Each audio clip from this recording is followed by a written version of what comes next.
আজকের বিষয় তড়িৎ ক্ষেত্র ও তড়িৎ ক্ষেত্র প্রাবল্য। তড়িৎ ক্ষেত্র কাকে বলে? তড়িৎ ক্ষেত্র কাকে বলে? মনে করে নাও একটি আধান প্লাস বা মাইনাস কোথাও একটা রাখা আছে, তাহলে এর চারপাশে এমন একটা জায়গা যার মধ্যে অন্য কোনো আধানকে প্লাস বা মাইনাস যে কোনো আধানকে যদি নিয়ে আসা হয় তখন এই আধানটা দ্বারা সেটি আকর্ষণ বা বিকর্ষণ বল অনুভব করবে। তাহলে এই আধানটার চারপাশে এমন একটা জায়গা তৈরি হয় যার মধ্যে অন্য কোনো আধানকে নিয়ে এলে সেটি আকর্ষণ বা বিকর্ষণ বল অনুভব করে। সেই জায়গাটা কি বলা হবে? চারপাশের ক্ষেত্রটাকে বলা হয় তড়িৎ ক্ষেত্র। যেমন কোনো একটি চুম্বক এক জায়গায় যদি রাখা হয়, তার চারপাশে এমন একটা জায়গা তৈরি হয় যে জায়গাটার মধ্যে কোনো একটা চুম্বককে নিয়ে এলে বা চৌম্বক পদার্থকে নিয়ে এলে সেটি আকর্ষণ বিকর্ষণ অনুভব করে, কিন্তু অনেক দূরে রাখলে তখন সেটি বিকর্ষণ বল অনুভব করে না। তাই চুম্বকের চারপাশেও এমন একটি জায়গা তৈরি হয় যে জায়গাটার মধ্যে কোনো চৌম্বক পদার্থকে নিয়ে এলে সেটি আকর্ষণ বিকর্ষণ অনুভব করে, সেটাকে আমরা বলি চৌম্বক ক্ষেত্র। তেমনি একইভাবে তড়িৎ ক্ষেত্র হচ্ছে কোনো আধানের চারপাশে এমন একটি জায়গা বা ক্ষেত্র যার মধ্যে অন্য কোনো আধানকে যদি নিয়ে আসা হয় তাহলে সেটি আকর্ষণ বা বিকর্ষণ বল অনুভব করবে। সেই ক্ষেত্রকেই বলা হয় তড়িৎ ক্ষেত্র।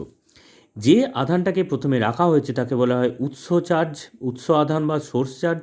যেটাকে আনা হয় তাকে বলা হয় টেস্ট চার্জ। তড়িৎ ক্ষেত্রের থিওরিটিক্যালি মানে তত্ত্বগতভাবে দেখা যায় এই যে ক্ষেত্রটা আমরা বললাম সেই ক্ষেত্রটা অসীম পর্যন্ত বিস্তৃত এবং বাস্তব ক্ষেত্রে এটা অল্প দূর পর্যন্ত বিস্তৃত। কেন? কারণ বাস্তব ক্ষেত্রে কোথাও যদি আধান রাখা হয়, বাস্তব ক্ষেত্রে কোথাও যদি আমরা আধান রাখি তাহলে তার কিছু দূরে মাত্র অন্য কোনো আধান রাখলে সেটি আকর্ষণ বিকর্ষণ অনুভব করবে। অনেক দূরে যদি রাখা হয় তখন সেটি বল অনুভব করে না। বাস্তব ক্ষেত্রে আমরা দেখেছি যে একটা যদি চুম্বক রাখা হয় এক জায়গায়, তার কিছুটা দূরে কেবলমাত্র অন্য কোনো চৌম্বক বা চৌম্বক পদার্থকে রাখলে সেটি বল অনুভব করে, কিন্তু অনেক দূরে যদি একটা লোহার টুকরোকে রেখে দিই তখন সেটি বল অনুভব করে না। ঠিক একইভাবে এখানে যদি আধান থাকে, বাস্তব ক্ষেত্রে কী হয়, তার কাছাকাছি যদি অন্য কোনো আধানকে আনি তখন সেটি বল অনুভব করে, অনেক দূরে থাকলে সেটি বল অনুভব করে না। তাহলে বাস্তব ক্ষেত্রে এই ক্ষেত্রটা অল্প দূর পর্যন্ত বিস্তৃত, কিন্তু থিওরিটিক্যালি বা তত্ত্বগতভাবে দেখা যায় যে বল এফ সমান আমরা জানি কুলম্বের সূত্র থেকে 1/4πε0 কিউ বাই আর স্কোয়ার, অর্থাৎ আর যত দূরেই হোক না কেন, আর মানে হচ্ছে দূরত্ব, তাহলে আর যত দূরেই হোক না কেন, যত বড়ই হোক না কেন, এফের একটা নন জিরো মান পাওয়া যায়, অর্থাৎ বল কিছু একটা থাকে। অর্থাৎ আমরা যদি এখানে একটা আধান রেখে যদি চাঁদ বা সূর্যতে অন্য একটা আধান রাখি তাহলে এই দুটোর মধ্যেও আকর্ষণ বিকর্ষণ বল অনুভব করে। অর্থাৎ কুলম্বের সূত্র থেকে আমরা দেখতে পাচ্ছি যে তড়িৎ ক্ষেত্র অসীম পর্যন্ত বিস্তৃত হয়। তাই বলা হয়েছে থিওরিটিক্যালি বা তত্ত্বগতভাবে অসীম পর্যন্ত বিস্তৃত এবং বাস্তব ক্ষেত্রে এর মান হচ্ছে সীমিত, কিছু দূর পর্যন্ত বিস্তৃত। আচ্ছা, এবার তড়িৎ ক্ষেত্র প্রাবল্য বা তীব্রতা। তড়িৎ ক্ষেত্র প্রাবল্য বা তীব্রতা হচ্ছে এই তড়িৎ ক্ষেত্রের মধ্যে যদি আমরা অন্য কোনো একটি আধানকে রাখি, এটা প্রথমে সোর্স চার্জ বা উৎস আধান, এর চারপাশে তড়িৎ ক্ষেত্র আছে, এর মধ্যে কোথাও একটি ধনাত্মক আধানকে রাখা হলো। যদি একক ধনাত্মক আধান রাখা হয় তবে সেটি যে বল অনুভব করবে সেটাই হচ্ছে তড়িৎ ক্ষেত্র প্রাবল্য বা তড়িৎ ক্ষেত্র প্রাবল্যের তীব্রতা, তড়িৎ ক্ষেত্রের তীব্রতা বলা হয়। তাহলে কী বলা হলো? কোনো তড়িৎ ক্ষেত্রে একক ধনাত্মক আধানকে যদি রাখা হয় সেটি যে বল অনুভব করবে তাকেই বলা হয় তড়িৎ ক্ষেত্র প্রাবল্য। এখন যদি আমরা কিউ পরিমাণ আধান রাখতাম তাহলে বল কত হতো? ধরে নিলাম এফ। তাহলে একক আধান রাখলে বল কত? F by Q.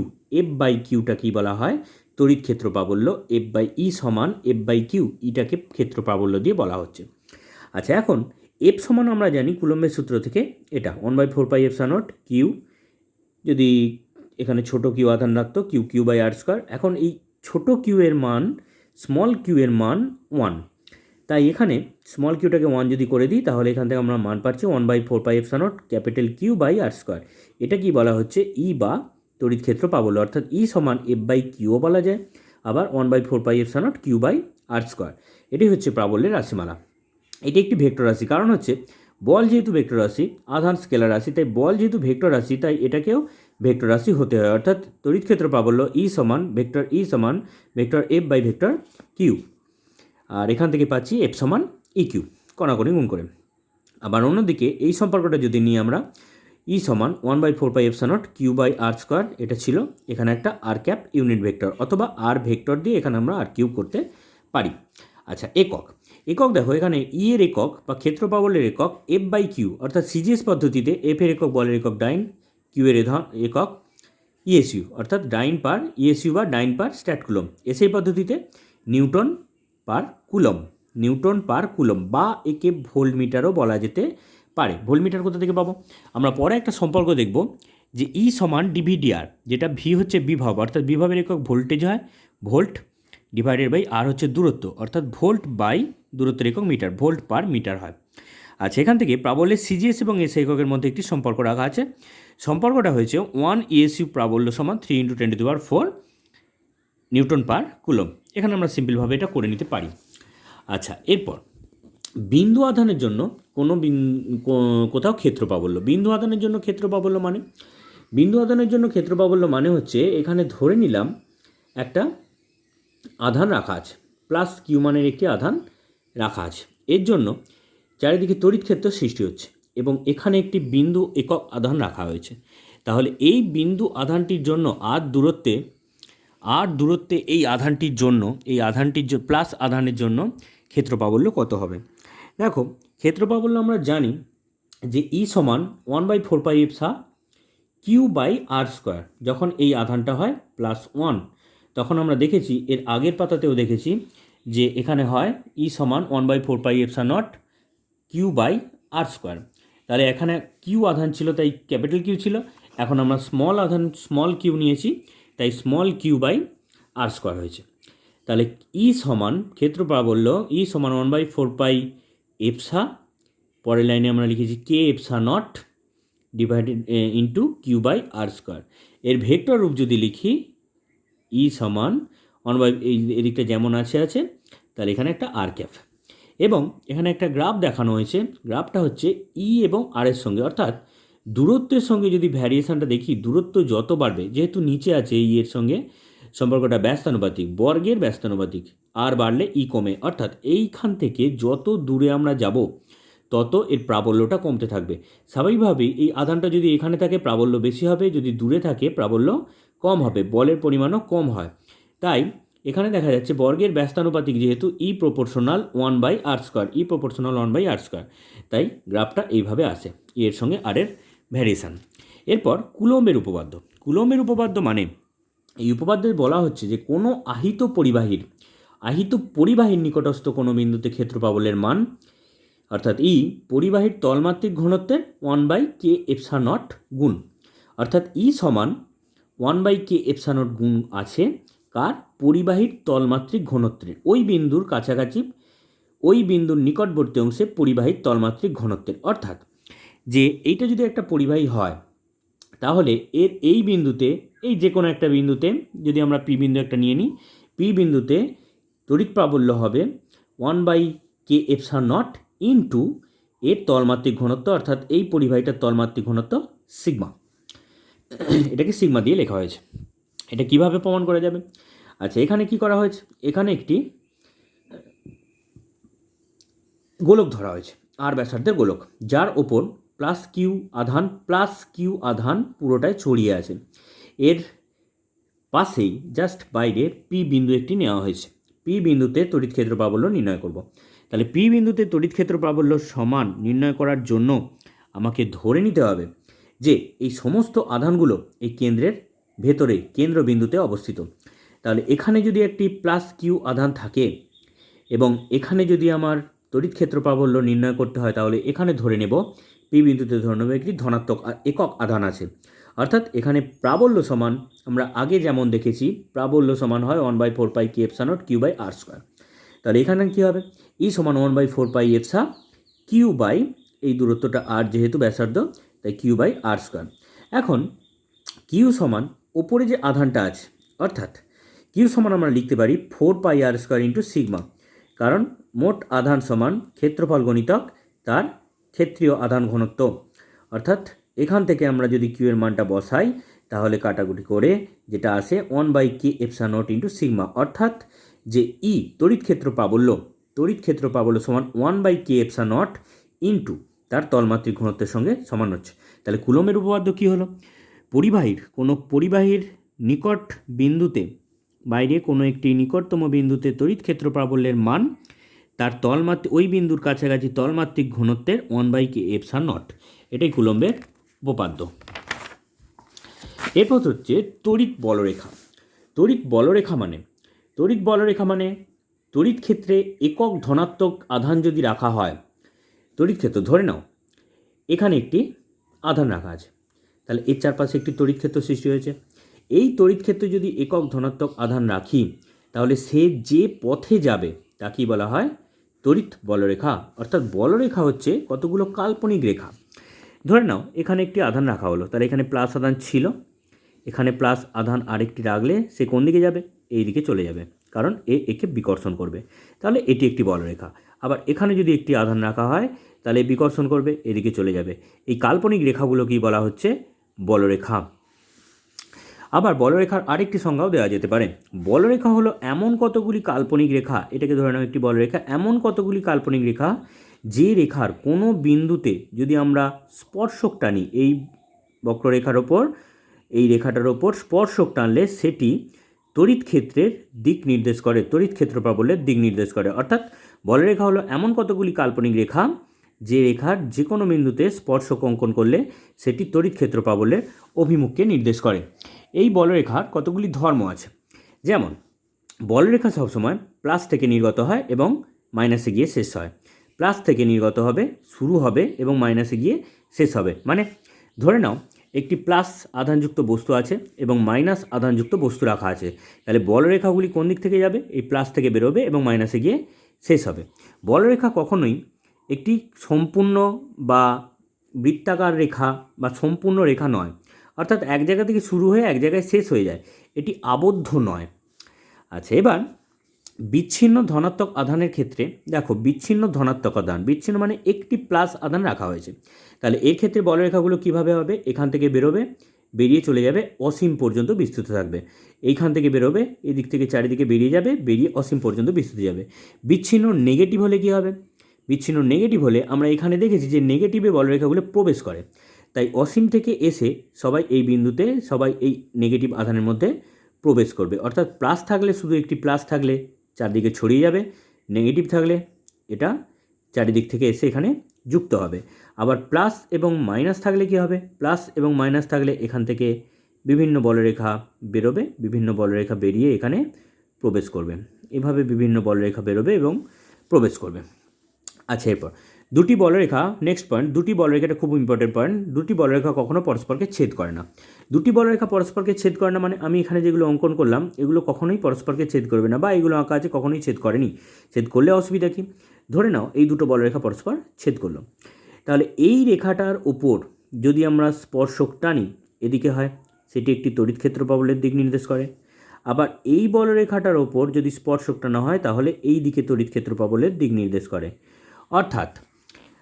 অর্থাৎ একই বিন্দুতে দুটি ক্ষেত্র প্রাবল্যের দিক নির্দেশিত হচ্ছে, বা দুটি ভেক্টরের দুটি অভিমুখ পাওয়া যাচ্ছে, কিন্তু একই বিন্দুতে ভেক্টরের দুটো দিক কখনোই হওয়া সম্ভব নয়। একই বিন্দুতে একটি ভেক্টরের দুটো অভিমুখ হওয়া সম্ভব নয়, তাই দুটি বলরেখা কখনোই পরস্পর ছেদ করবে না। আচ্ছা, এরপর নেক্সট পয়েন্ট, পৃষ্ঠ থেকে মানে ধাতব পৃষ্ঠ থেকে বলরেখাগুলি সর্বদা লম্বভাবে নির্গত হয়। মনে করে নাও এখানে একটি আধানে আহিত করা হয়েছে একটি বস্তুকে, তাহলে এখান থেকে যে বলরেখাগুলো নির্গত হবে সেটা সর্বদা দেখা যাবে এই তলের সঙ্গে লম্ব, এই তলের সঙ্গে লম্ব। এখান থেকে বেরোবে, এরমভাবে বাঁকাভাবে বেরোবে না, সর্বদা এখান থেকে লম্বভাবে বেরোবে, এখান থেকে সর্বদা লম্বভাবে বেরোবে, এটাই বলা হচ্ছে। এরপর বলরেখার দুপ্রান্তে বিপরীত আধান থাকবে, অর্থাৎ একটি বলরেখা যদি নেওয়া হয় তার একদিকে প্লাস এবং অন্যদিকে মাইনাস থাকবে বলরেখার, এবং পরিবাহীর ভেতরে কোনো বলরেখা থাকে না। অর্থাৎ কোনো পরিবাহী যদি হয় তার বাইরে থেকে সবসময় বলরেখা শুরু হবে, ভেতরে কোনো বলরেখা থাকবে না। বলরেখাগুলি ঘন সন্নিবিষ্ট হলে প্রাবল্য বাড়বে এবং ঘনত্ব কম হলে প্রাবল্য কমবে। অর্থাৎ এইখানে দেখো কাছাকাছি যেগুলো আছে, এখানে দেখো একটা যদি আমরা ক্ষেত্র নিয়ে নিই, তাহলে এখানে তিনখানা আছে, কিন্তু এই জায়গাটায় যদি এইখানে নিই তাহলে দেখবে এখানে একখানা ক্রস করেছে, তাহলে এখানে ঘনত্ব বেশি, এখানে ঘনত্ব কম। তাহলে ঘনত্ব বেশি হলে বলবো তড়িৎ ক্ষেত্রের প্রাবল্য বেশি, ঘনত্ব কম হলে বলবো তড়িৎ ক্ষেত্রের প্রাবল্য কম আছে। আচ্ছা, এরপর সুষম তড়িৎ ক্ষেত্র এবং অসম তড়িৎ ক্ষেত্র। সুষম তড়িৎ ক্ষেত্র মানে সুষম তড়িৎ ক্ষেত্রের কথার অর্থ হলো যে জায়গা, যে তড়িৎ ক্ষেত্রের যে কোনো বিন্দুতে তড়িৎ ক্ষেত্র প্রাবল্য একই, যে কোনো বিন্দুতে তড়িৎ ক্ষেত্র প্রাবল্য একই থাকে। এখানে আমরা যেমন দেখলাম এখানে প্রাবল্য বেশি, এখানে প্রাবল্য কম, কিন্তু এক্ষেত্রে বলা হচ্ছে সুষম তড়িৎ ক্ষেত্রে বলা হচ্ছে যে কোনো বিন্দু যদি আমরা নিই সেখানে তড়িৎ ক্ষেত্র প্রাবল্য সব জায়গায় সমান হবে। কখন সম্ভব সেটি? তখনই সম্ভব যদি এটি একটি পাথ, ধরে নাও প্লাস আধান দেওয়া আছে, এটি একটি মাইনাস আধান দেওয়া আছে, প্লাস থেকে মাইনাসের দিকে আমরা জানি বলরেখাগুলো যায় এবং পরিবাহী পৃষ্ঠ থেকে লম্বভাবে নির্গত হয়েছে বলরেখাগুলি দেখতে এইরকম ঠিক হবে এবং ধারের দিকেরগুলো এগুলো বাঁকা বাঁকা হয়। কিন্তু এই পাশের দিকেরগুলো না ধরে আমরা যদি এই অঞ্চলটা লক্ষ্য করি, এই অঞ্চলটা লক্ষ্য করি, তাহলে এই অঞ্চলটায় সুষম তড়িৎ ক্ষেত্র বলা হয়। কারণ যে কোনো জায়গায় আমরা যদি যে কোনো ক্ষেত্র নিই, এখানে যেটুকু নিলাম এখানেও সেটুকু যদি ক্ষেত্র নিই তাহলে দেখা যাবে একই সংখ্যক বলরেখা অতিক্রম করছে। এটাকে বলা হয় সুষম তড়িৎ ক্ষেত্র। অসম তড়িৎ ক্ষেত্র কি? অসম তড়িৎ ক্ষেত্র হচ্ছে যদি কোনো ধনাত্মক আধান ধরে নিলাম, এখান থেকে বলরেখাগুলো এইভাবে নির্গত হচ্ছে, তাহলে এখানে দেখো এই কাছে যতগুলো বলরেখার সংখ্যা আছে, দূরে যদি একই জায়গা নিই তাহলে সেই বলরেখার সংখ্যাটা অবশ্যই সেরকম নয়, বলরেখার সংখ্যা কম থাকে। তাহলে বলরেখার সংখ্যা কম থাকায় এখানে তড়িৎ ক্ষেত্র প্রাবল্যটাও কম হবে, তাই এক্ষেত্রে আমরা এটাকে সুষম তড়িৎ ক্ষেত্র বলবো না। এখানে যেমন তড়িৎ ক্ষেত্র প্রাবল্য সব জায়গায় সমান, এখানে তড়িৎ ক্ষেত্র প্রাবল্য সব জায়গায় সমান নয়, পরপর দূরে গেলে কমতে থাকে, তাই একে অসম তড়িৎ ক্ষেত্র বলবো। বলরেখার সাহায্যে এরপর বলরেখার সাহায্যে ক্ষেত্র প্রাবল্য নির্ণয় করা হবে কি করে? ক্ষেত্র প্রাবল্য আমরা আগেও দেখেছি, নির্ণয় করেছি, কিন্তু বলরেখার সাহায্যে কিভাবে নির্ণয় করা হবে? মনে করে নাও এখানে একটি আধান আছে কিউ মানের, এইখান থেকে চারিদিকে বলরেখাগুলো ছড়িয়ে পড়ছে। এখন এর চারিদিকে আমরা আর ব্যাসার্ধের একটি গোলক কল্পনা করলাম। গোলক কল্পনা করার পর এখানে ক্ষেত্র প্রাবল্যের সংজ্ঞা হচ্ছে, বলা হচ্ছে বলরেখার সংখ্যা বাই ক্ষেত্রফল, অর্থাৎ একক ক্ষেত্রফলের মধ্য দিয়ে যতগুলি বলরেখা অতিক্রম করবে তাকেই বলা হচ্ছে ক্ষেত্র প্রাবল্য। একক ক্ষেত্রফলের মধ্য দিয়ে যতগুলি বলরেখার সংখ্যা বা যতগুলি বলরেখা অতিক্রম করবে। তাহলে কোনো বিন্দুর চারপাশে একক ক্ষেত্রফলে বলরেখার সংখ্যাই হলো ক্ষেত্র প্রাবল্য। এখন কিউ আধানের চারপাশে যেটুকু ক্ষেত্র আছে সেখানে বলরেখার সংখ্যা হচ্ছে কিউ বাই এপসা। এটা আমরা পরে জানতে পারবো, আর একটু পরে কিছুটা পড়া হলে তারপর কিউ বাই এপসা হয় গসের সূত্র থেকে, গাউসের উপপাদ্য থেকে পরে জানবো। আচ্ছা, এখন একক ক্ষেত্রফলে বলরেখার সংখ্যা কত?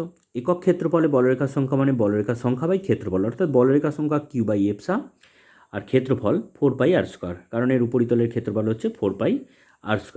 তাহলে এটাকে আমরা ভাগ করলে দেখতে পাচ্ছি 1/4πr² কিউ বাই এপসা আসছে, এখান থেকে 1/4π কিউ বাই r², অর্থাৎ এটা যেটা পেয়েছি এটা হচ্ছে প্রাবল্যের সম্পর্ক। তাহলে এখানে দেখতে পেলাম ক্ষেত্র প্রাবল্য সমান একক ক্ষেত্রফলে বলরেখার সংখ্যা, অর্থাৎ ক্ষেত্র প্রাবল্য সমান একক ক্ষেত্রফলে বলরেখার সংখ্যায় প্রকাশ করছে। এখানে বলরেখার দ্বারা ক্ষেত্র প্রাবল্যকে নির্ণয় করা হচ্ছে। এরপর বিন্দু আধানের জন্য কোনো তড়িৎ প্রাবল্যের সমকৌণিক উপাংশ। বিন্দু আধানের জন্য তড়িৎ প্রাবল্যের সমকৌণিক উপাংশের ক্ষেত্রে উপাংশগুলো তড়িৎ প্রাবল্যের উপাংশগুলো আমরা নির্ণয় করব। তড়িৎ প্রাবল্যের উপাংশ মানে এখানে তড়িৎ ক্ষেত্র প্রাবল্য ই এবং এদিকে আর ভেক্টর দেওয়া আছে, আর ইউনিট ভেক্টর, এটাকে ভেক্টর আকারে লিখলে এটা কিউব আসছে এখানে। তাহলে ই এর যদি উপাংশগুলো E X, E Y, E Z হয় এবং আর এর উপাংশ আমরা জানি এক্স, ওয়াই, জেড, তাহলে ভেক্টোরিয়ালি এখানে লেখার পর আই ক্যাপ তুলনা করো, জে ক্যাপ তুলনা করো, কে ক্যাপ তুলনা করলে আমরা পাচ্ছি ই এক্স সমান আই ক্যাপের সঙ্গে এখানে 1/4πε0 Q by R cube into X, এই রাশিমালা, এবং ইওয়াই এর সঙ্গে তুলনা করলে এটা পাওয়া যাবে, ইজেড এর সঙ্গে তুলনা করলে এটা পাওয়া যাবে। অর্থাৎ তড়িৎ ক্ষেত্রের তিনটে যে উপাংশ সেই উপাংশগুলোর আমরা মান পেয়ে যাব, যেখানে আর এর মান এই যে আর কিউব লেখা আছে, অর্থাৎ আর এর মান হচ্ছে ম্যাগনিটিউড আমরা জানি √(x² + y² + z²।